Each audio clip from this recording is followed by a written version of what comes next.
Está no ar o Câmara Informa.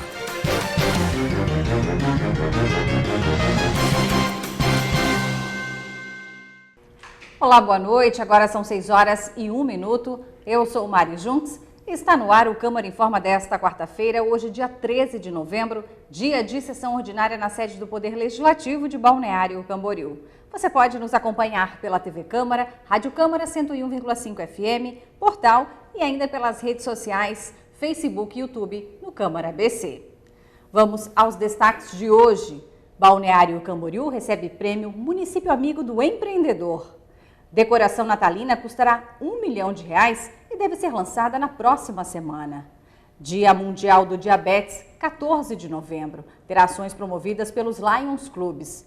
E ainda, o resumo da pauta e a participação dos nossos convidados ao vivo do plenário da Câmara, falando sobre diversos assuntos de interesse da nossa comunidade. E para a gente saber quais são os principais destaques da sessão, que começa daqui a pouco a partir das 6h30, nós vamos conversar ao vivo com o repórter Pedro Mariano, que já está postos no plenário do Legislativo e tem os destaques da pauta de hoje. Pedro, são muitos os projetos que serão deliberados pelos parlamentares? Boa noite. Boa noite, Mari. Boa noite a todos que nos acompanham. Mari, na pauta de hoje estão 21 projetos de decreto legislativo que dispõem sobre a outorga de títulos de cidadãos, honorário e benemérito.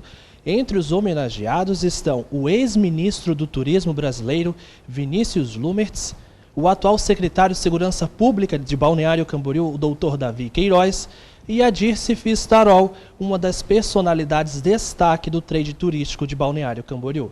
Além desses projetos de decreto, tem um projeto de lei do Poder Executivo que trata da alteração do período para a mudança da carga horária dos profissionais da educação aqui do município. Pelo visto, hoje a sessão vai ser um pouco breve. Esses são os destaques da pauta de hoje e o resumo da sessão que começa logo depois do Câmara Informa. Tá certo, Pedro. Muito obrigada por trazer então as primeiras informações ao vivo do plenário, falando um pouquinho como deve ser a sessão de hoje, quarta-feira, aqui no Legislativo. E daqui a pouquinho você retorna daí com os nossos convidados. Agora são 6h03. Começamos o Câmara Informa de hoje com uma boa notícia. Balneário Camboriú recebe prêmio Município Amigo do Empreendedor. O reconhecimento veio pela cidade estar entre os 72 municípios catarinenses alinhados com a lei estadual que busca simplificação para o desenvolvimento econômico, geração de empregos e aumento de renda para a população. Já no início deste ano, Balneário recebeu o prêmio Prefeito Empreendedor 2019, etapa Santa Catarina, uma premiação do Sebrae, na categoria Desburocratização e Implementação da Rede Simples. E uma ferramenta de gestão adotada pela Imasa reduziu mais de 150 mil impressões em um ano. O software, que estabelece uma comunicação mais efetiva, agilizando o trâmite de documentos internos e externos, também contribui com as ações de sustentabilidade e economia da autarquia, reduzindo assim mais de 150 mil impressões neste período. A implementação do sistema faz parte do processo de modernização administrativa iniciado em julho do ano passado para uma gestão mais eficiente do serviço público municipal. E a gente volta a conversar ao vivo com o repórter Pedro Mariano, que está no plenário da Câmara, e também com a Rafaela Santos, ela que é engenheira ambiental da Imasa. A gente tem um projeto muito importante e relevante aqui para a nossa região, que é o projeto Produtor de Água, comemorando aniversário, e a gente tem informações positivas com relação também, né, Pedro, à programação de ações que serão realizadas, então, por conta do aniversário do projeto, é isso? Exatamente, Mari, como você já citou, nós estamos aqui com a Rafaela Santos, ela que é engenheira ambiental e coordenadora do projeto Produtor de Água, que completa 10 anos. Esta iniciativa, que tem por principal objetivo de desenvolver instrumentos para garantir a conservação dos recursos hídricos da bacia do rio Camboriú. Primeiramente, Rafaela, boa noite para você. Tem muito munícipe aqui de Balneário Camboriú que não conhece o projeto, então vamos começar essa entrevista falando um pouco mais sobre o projeto Produtor de Água. Bom, boa noite. O projeto Produtor de Água do Rio Camboriú, ele é um programa de pagamento por serviços ambientais que tem como objetivo a conservação de áreas de floresta e recuperação de áreas degradadas na nossa bacia aqui do Rio Camboriú, com o objetivo de manter a água com qualidade e em quantidade para abastecimento público. É um projeto que é de iniciativa da EMASA e tem várias instituições parceiras, como inclusive a Prefeitura de Balneário, a Prefeitura de Camboriú, Comitê de Bacias, a ANA, a ARESC, EPAGRE e inclusive a Câmara de Vereadores também participa do grupo gestor, que é o grupo responsável pelo planejamento e as ações do projeto. O projeto ele foi criado por uma lei municipal aprovada aqui na Câmara em 2009 e esse ano, agora em novembro, está comemorando os 10 anos da criação. E como esse projeto funciona na prática, Rafa?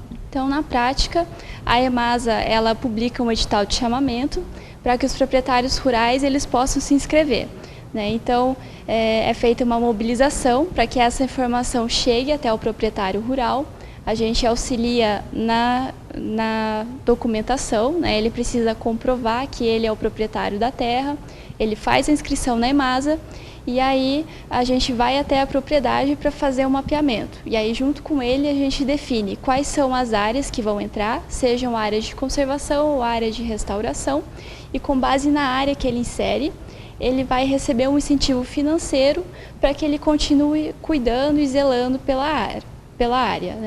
E a partir do momento que ele entra, ele assina um contrato de 5 anos e a cada 6 meses é feita uma vistoria nessa propriedade. E essa vistoria ela é feita por pelo menos 3 representantes do grupo gestor, que são essas instituições parceiras. E se estiver tudo ok, é aprovado e ele recebe o pagamento. Esse projeto também inclui as plantações de arroz? Não, hoje ainda não. A gente trabalha na parte média-alta da bacia, então onde estão as nascentes do rio Camboriú. Aonde tem as arrozeiras é a parte mais baixa da bacia. A gente pretende trabalhar nessa área futuramente, mas ainda a gente não atua lá, porque aí vai ser necessário planejar, enfim, estudar uma nova forma de ação e de chegar nesses proprietários. O que seria bastante interessante, já que essas plantações de arroz, ou arrozeiras, foram classificadas como os principais vilões da falta d'água, por fazer o desvio na hidrovia do rio Camboriú. Mas o projeto Produtor de Água completa 10 anos agora em novembro, como você mesmo citou no início da nossa entrevista. Há alguma programação especial para comemorar essa data tão importante? Sim, a gente está organizando um evento que vai ser na semana que vem, no dia 21 e 22 de novembro. Vai ser no Instituto Federal Catarinense, em Camboriú, o antigo Colégio Agrícola, lá no auditório.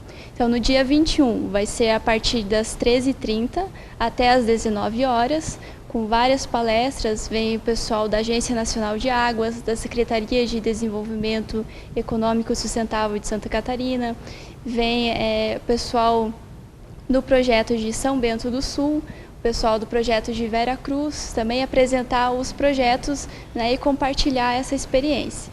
E no dia 21, esse dia tem as palestras e termina às 18 horas com uma solenidade e homenagem aos proprietários que participam do nosso projeto. E no dia 22 vai ter pela manhã, a partir das 9 horas, aí um evento mais técnico, enfim, comentando como funciona o projeto Produtor de Água daqui, quais são as especificações técnicas em si. E na parte da tarde, a partir da 1h30, vai ter uma saída de campo para algumas propriedades participantes do projeto. Ok, vou agradecendo a sua participação no programa de hoje. E Mari, então estão aí todas as informações do projeto Produtor de Água, que completa 10 anos agora em novembro, um projeto bastante importante ou relevante, que trata justamente sobre a conservação das nascentes do rio Camboriú. Tá certo, Pedro, muito obrigada a você. A gente também agradece a participação da Rafaela Santos, ela que é engenheira da EMASA, também coordenadora desse projeto, falando um pouquinho sobre o projeto Produtor de Água e também a programação que vai ser realizada na próxima semana. 6h10, a Escola do Legislativo promove um curso sobre impressão 3D. As inscrições para o workshop Aprenda Impressão 3D devem ser feitas até a próxima segunda-feira, dia 18. O curso é gratuito e será realizado no dia 19, das 4 às 5 da tarde, no plenário do Legislativo. Mais informações também pelo site balneariocamboriú.sc.leg.br. Eu repito, o endereço é o balneariocamboriú.sc.leg.br.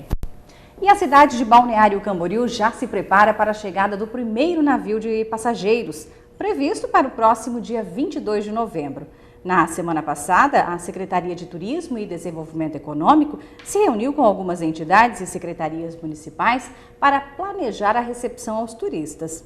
Durante a temporada, serão 26 navios de cruzeiros de 4 diferentes companhias, de onde vão desembarcar, ao todo, cerca de 90 mil passageiros.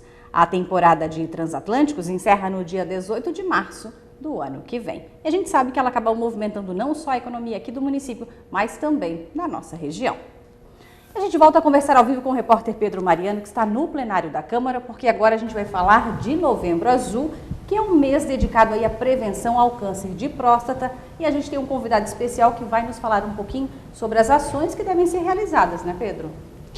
Exatamente, Mari. Outro assunto bastante importante em pauta aqui no Câmara Informa de hoje, porque segundo estimativas do Instituto Nacional de Câncer, o INCA, mais de 68 mil novos casos da doença, ou seja, o câncer de próstata, estão previstos para este ano. Só no Brasil, o câncer de próstata é o segundo maior, mais comum entre os homens.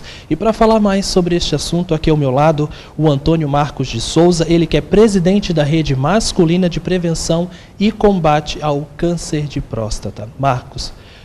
Antônio Marcos, né? Primeiramente, boa noite. Vamos falar um pouco do trabalho da Rede Masculina, onde que ela fica, qual o trabalho que vocês desempenham. Tá. Boa noite. A Rede Nacional Masculina de Prevenção e Combate ao Câncer, ela nasceu em Jaraguá do Sul. Eu sou fundador e presidente emérito, já que meu mandato terminou, né? A nossa função é implantar em todo o Brasil as redes estaduais, né? E Balneário Camboriú já está na vez para ser implantado, e esse mês deverá ser criado. Acredito que deverá ser no auditório aqui da Câmara de Vereadores, né? Caberá às redes estaduais, então, implantar as municipais. A rede nacional, ela tem um público-alvo em torno de 70 milhões de homens. Ou seja, 70% das mulheres fazem prevenção, a média brasileira. O homem não chega a 60, aliás, não chega a 40 os que fazem prevenção. Então, é um trabalho que temos que fazer no dia a dia, sempre trazendo alguma coisa diferente, porque não é fácil trazer o homem para fazer prevenção. E prevenção não significa só ir ao médico. A prevenção está na alimentação, no exercício, tem uma série de fatores, né? Está na saúde pública, tá? São diversas coisas que têm que ser colocadas nesse sentido, né? Então, o que nós pretendemos aliás, chegamos à conclusão que a causa maior do homem não fazer prevenção chama-se a desinformação. Esse é o problema. Pessoa desinformada e o preconceito, que se acha vulnerável, isso aí é tudo resultado da desinformação. Então a rede nacional ela vai trabalhar tão somente com a informação, respeitando-se as características de cada estado, de cada município, porque, por exemplo, no Nordeste, tem situação no Nordeste que o cara não tem nem carteira do SUS. Então lá tem que pensar diferente, é um outro projeto. Mas aqui para o Sul e Sudeste seria somente a informação. O senhor falou bem a questão da prevenção, do acesso à informação. Como presidente da Rede Nacional Masculina de Prevenção e Combate ao Câncer, o senhor poderia falar da importância do diagnóstico precoce? É muito importante. Chega no mês de novembro, o que aconteceu? Aqui no Brasil está se criando a cultura do arco-íris. Todo mês tem uma cor. Isso aí está trazendo um problema seríssimo para a população. E não está resolvendo nada. Muito pouco, significa. O importante é que a prevenção seja feita de janeiro a dezembro. Porque tem muitas prefeituras que estão nos telefonando, reclamando que chega outubro rosa, as mulheres vão tudo procurar a estrutura da prefeitura, chega novembro, vão procurar. Aí eles não têm como atender todo mundo. Aí a expectativa torna-se negativa. O que nós queremos e propomos é que a prevenção seja colocada, que novembro e outubro rosa sejam somente lembretes, como o Natal é lembrete, o nascimento de Cristo ou de boas-vindas, etc. Então, tanto o outubro rosa como o novembro azul, eles têm que ser somente um lembrete. Olha, quem não fez, tal, procure se conscientizar, né, para que ele faça durante o ano seus exames. E, prevenção não significa só ir ao médico, significa tantos outros fatores que poderão ser feitos, né? Então, são esse tipo de coisa que nós queremos trabalhar. E neste mês de novembro, seu Antônio, quais ações já estão previstas para serem desenvolvidas pela Rede Nacional Masculina? Infelizmente, é uma demanda bem acima da nossa expectativa para palestras, sabe? Então a gente não tem condições de atender porque o nosso trabalho é voluntário, a nossa estrutura é pequena, sabe? E a gente vai aumentando gradativamente. A rede feminina foi criada em 1946, a nossa em 2013. Então, em relação à rede feminina, nós estamos atrasados 65 anos.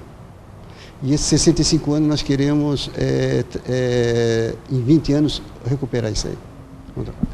E quem quiser mais informações sobre a associação ou sobre o trabalho que a associação desempenha, onde procurar? Temos nosso e-mail, redesaudedohomem@gmail.com. redesaudedohomem@gmail.com. Esse é o e-mail. Tá. Facebook, grupo, Rede Nacional Saúde do Homem. Instagram, Rede Nacional Saúde do Homem. Então tem... E o meu telefone não. Nós estamos ao vivo pela rádio e pela TV Câmara. Quem nos acompanha pelo vídeo, através das nossas redes sociais ou pela TV Câmara, vê que o senhor está com um folder aqui dizendo que homem que se cuida está bem com a vida. Além desse título que é bastante pertinente à causa, o que mais tem nesse folder? Esse folder, nesse folder consta as principais doenças que o homem poderá ter, quais são os sintomas e como se prevenir. E também tem, por último, traz aqui os direitos sociais. A maioria das pessoas que estão com câncer, alguma doença crônica, elas desconhecem os direitos sociais que elas têm. Então nós temos aqui à disposição. Eu acredito que a prefeitura, com a criação da rede estadual, ela vai imprimir. E também nós temos ele eletronicamente também, temos esse folder. Ok, muito obrigado pela sua participação, senhor Antônio. Então estão aí todas as informações sobre o Novembro Azul e sobre o trabalho da Rede Nacional Masculina de Prevenção e Combate ao Câncer. Quem quiser mais informações é só entrar em contato pelo Facebook ou pelo e-mail que foram passados pelo próprio senhor Antônio, que é presidente da Rede Nacional. Mari. Tá certo, Pedro. Muito obrigada a você, então, por trazer essas informações. A gente também agradece a participação do seu Antônio Marcos, falando em nome da Rede Nacional, então, de Prevenção e Combate ao Câncer. E a gente segue daqui, são 6h18, falando dos Lions Clubes de Balneário e também Camboriú e o Léo Clube aqui de Balneário, porque eles se uniram para promover uma campanha permanente contra o diabetes. O lançamento será nesta quinta-feira, portanto, amanhã, dia 14 de novembro, que é o Dia Mundial do Diabetes. Esta ação será realizada no supermercado MESC do bairro das Nações. Irá funcionar, então, a partir das 9 horas da manhã até o meio-dia, com a realização de vários exames gratuitos de glicemia capilar e orientações para a prevenção da doença, com distribuição de materiais. A campanha permanente contra o diabetes vai acontecer, então, mensalmente em locais a serem previamente divulgados nos municípios aqui de Balneário e também de Camboriú. E agora a gente fala de cultura, porque o Teatro Municipal Bruno Nitz, aqui de Balneário, recebe a segunda mostra de bandas do município. A mostra ocorre hoje, então, daqui a pouquinho, a partir das 7 da noite. A entrada é gratuita. 12 bandas escolares vão se apresentar. E essa é uma mostra que faz parte da programação de encerramento do ano letivo de 2019 dos alunos do Centro Educacional de Atendimento, que é o CAIC. Então, são alunos que participam deste projeto no contraturno do projeto Oficinas. E agora a gente fala do encontro de amigos, porque ele foi adiado para o dia 23 de novembro no entorno da Praça das Figueiras, em Camboriú. A decisão foi tomada em virtude da forte chuva que ocorreu no fim de semana, que deve se estender até o feriado desta sexta, dia 15 de novembro. As inscrições, então, para o Encontro dos Amigos de Camboriú também foram prorrogadas e encerram no dia 20 deste mês. Os interessados em participar devem ler o regulamento e retirar o formulário de inscrição no site da Prefeitura. E a decoração natalina em Balneário Camboriú custará R$1 milhão e deve ser lançada na próxima semana. As regiões sul e norte da cidade serão decoradas, assim como as praças Tamandaré, do Pescador e das Bandeiras, além do calçadão da Avenida Central e do ponto de informações turísticas, o PIT. Este ano vai ter Papai Noel também para atender as crianças na Tamandaré e ele também deve chegar na noite de lançamento das luzes. E a gente retorna mais uma vez a conversar ao vivo com o repórter Pedro Mariano, que está no plenário da Câmara, e também teremos a participação neste momento do vereador Patrick Machado, do PDT. Pedro, é com você. Mari, o vereador Patrick Machado do PDT, como você já apresentou na abertura, participa do Câmara Informa de hoje para falar de uma indicação que ele fez ao Poder Executivo para que a Prefeitura estude a viabilidade, através da Secretaria da Inclusão e Desenvolvimento, a confecção de carteirinhas de identificação para o autista. Vereador, primeiramente, boa noite. Por que dessa indicação?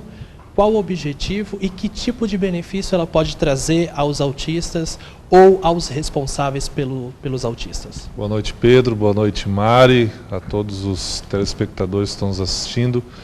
Pedro, nós fomos acionados pelos funcionários públicos de Itajaí, né? É de uma secretaria diferente da nossa, não é de inclusão social, é voltada à inclusão social, mas é uma outra secretaria, não me lembro agora de cabeça. E as pessoas falaram que lá foi feita uma lei, né, em um decreto pelo poder público, criando a carteirinha do autista, né? Tem uma lei estadual tramitando e tudo mais, e eles fizeram ali. Eles falaram, vereador, a procura de pessoas de Balneário Camboriú vindo aqui, tentando fazer essa carteirinha é muito grande, né? Por quê? As famílias passam muita dificuldade, Pedro. O autista, a pessoa autista, a criança, o adolescente, não tem uma característica. E às vezes esses pais estão numa fila de um posto de saúde, uma fila de uma lotérica, e de repente, acho que posso dizer assim, dá um ataque nessa criança, né? E para muitos, criança mimada, dá uma surra que passa. Eles acabam, né, ficando nervosos com isso, e essa carteirinha vem para auxiliar neles nessa questão. Olha, você está aqui, né, eu tenho um filho com uma deficiência, assim, está aqui a prova, né? Não é nada de mimo, de não sei o quê, né? Não é isso. Infelizmente ele tem um problema, tem uma deficiência, né? Isso também nas questões de filas, né, para poder ter a prioridade, toda uma questão, né? E daí vimos essa importância. E como essa lei ela tem que ser feita do Executivo, buscamos fazer essa indicação ao nosso prefeito.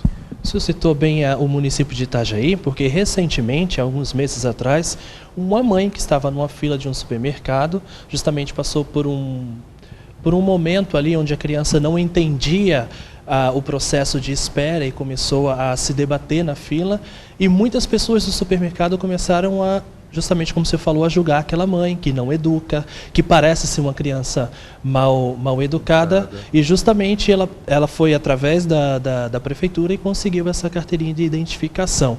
Aqui em Balneário Camboriú nós temos a sede da AMA Litoral. O senhor fez uma visita à instituição, conversou com a Kátia sobre o assunto? Fomos lá semana passada. Foi uma visita muito, muito agradável. Aprendemos muito com a Kátia, baita profissional, baita mãe, né? A Kátia tem um filho de 29 anos com autismo.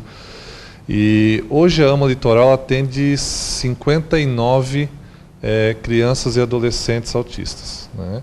A fila de espera é de 120. E a expectativa, pelo que ela me falou, é que 1% da população tem autismo. Estamos falando aí, Pedro, de 1.300 pessoas. Onde é que estão as 1.100 pessoas com autismo no nosso município? Se seguir a regra do cálculo, né? E ela mostrou essa preocupação para nós, né? Como é que nós e o nosso mandato ele busca, né, essa questão das pessoas com deficiência, onde elas estão? Que tipo de políticas públicas nós podemos estar fazendo para elas? Trazer elas para a sociedade, se inserir na sociedade, né? E ela disse que ela tem um trabalho muito grande lá. Infelizmente ela não consegue abraçar toda essa demanda, né? E ela falou da importância da carteirinha, porque também, Pedro, não adianta pegar a realidade de Itajaí e às vezes achar que é a nossa, né? Ela falou, vereador, já pensamos nisso, mas infelizmente não tem como a gente abraçar isso, né? Tem essa lei estadual, está vindo, só como é que os municípios vão fazer. Então a gente conversou bastante com ela gostou da ideia, né? E estamos também levando aí, vamos tentar marcar com o prefeito uma reunião nossa e com a Kátia também, porque não é só essa dificuldade da carteirinha que ela está passando lá na AMA. Ok, muito obrigado pela sua participação hoje, vereador do Câmara Informa.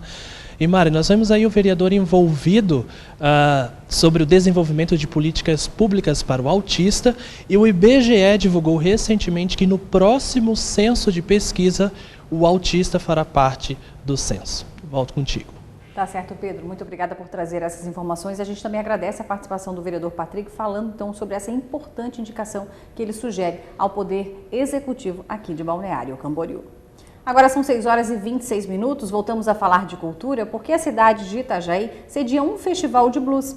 O evento começa nesta quinta e segue até o próximo sábado no Mercado Velho de Itajaí. Além de muita música, o festival contará com a exibição de documentários. Só lembrando que a entrada no festival é de graça. E nesta quinta-feira acontece a penúltima reunião do programa Vereador Mirim deste ano. A sessão, que é aberta ao público, vai ocorrer às 5 da tarde no plenário do Legislativo. Vale destacar que os jovens parlamentares mirins que participam da 14ª legislatura encerram a sua participação no programa Vereador Mirim no mês de dezembro, já que os novos vereadores eleitos serão diplomados no mês seguinte e assumem então um mandato em fevereiro do ano que vem.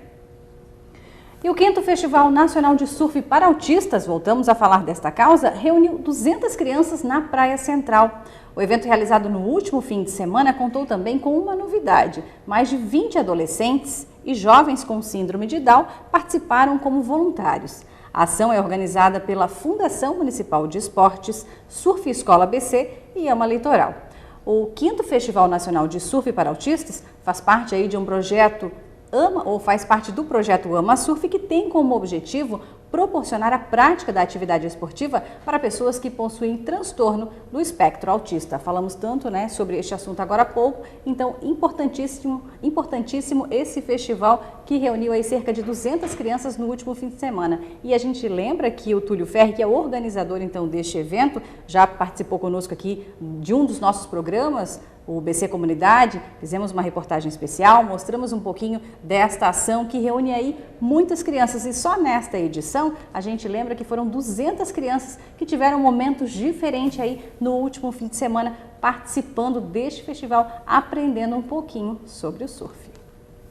E agora são 6h28, não temos mais nenhuma participação ao vivo do plenário da Câmara, então a gente vai encerrando esta edição, te convidando a continuar conosco, acompanhando a nossa programação, porque na sequência teremos a transmissão ao vivo da sessão ordinária desta quarta, uma sessão então hoje com bastante projetos para serem deliberados pelos vereadores, e a gente te convida então a continuar conosco, acompanhando a nossa programação pela TV, rádio, portal e também pelas redes sociais. Uma ótima noite para você. Você acompanhou o Câmara Informa.